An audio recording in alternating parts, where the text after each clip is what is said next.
Good morning, everybody. So I've got a really, really good episode. By the way, it's Friday morning. It is episode 633, November 19th. So yesterday when I was talking about it, I thought, well, I don't even remember even writing this down. What the hell is this all about? But this is about communication, and this is really, really good. And do you know what? I wrote this down a long time ago, and I wish I'd have thought about this earlier, because this is critical. So it's about communication, and it's simple. The absence of information is filled with dirt.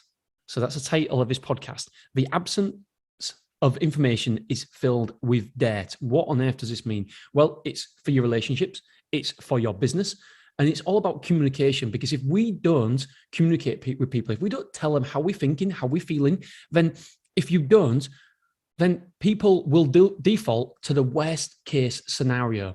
So that is what it means by the absence of information is filled with dirt.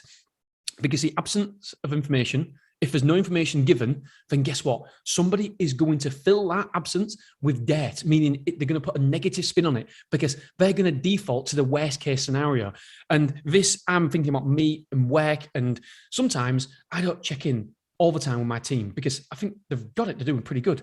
But the problem is when I don't check in with my team, then what does that mean? It means there's an absence of information. I'm not giving them information. So therefore, they're going to fill that void with the worst case scenario. The worst case scenario may be that they don't think that I'm happy with them or whatever. So we need to make sure that we keep giving information. We keep giving feedback.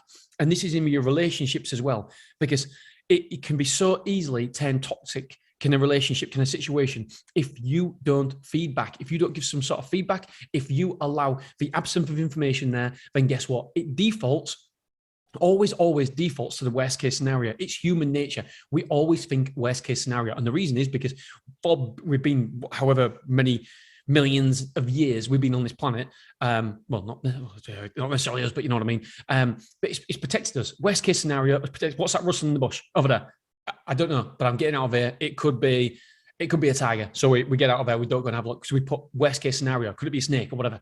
And so that's why we've been successful as a species, because we default to worst case scenario. However, that worked for us way back then, but it doesn't help us now because we will default to the worst case scenario. Because if we don't know what somebody's thinking and feeling and there's no feedback, then we automatically think worst case scenario. So what I want you guys to do is just remember the absence of information is filled with dirt. So we need to make sure that in our relationships, in our work environment, that we don't allow that void to be there because it will soon be filled with negativity. So take that void away, my friends.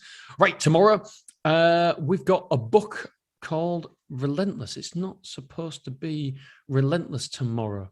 Right, never mind. Okay, guys. Thank you very much. I'll figure this out and I'll get you an episode tomorrow. All right, see you soon. Bye-bye.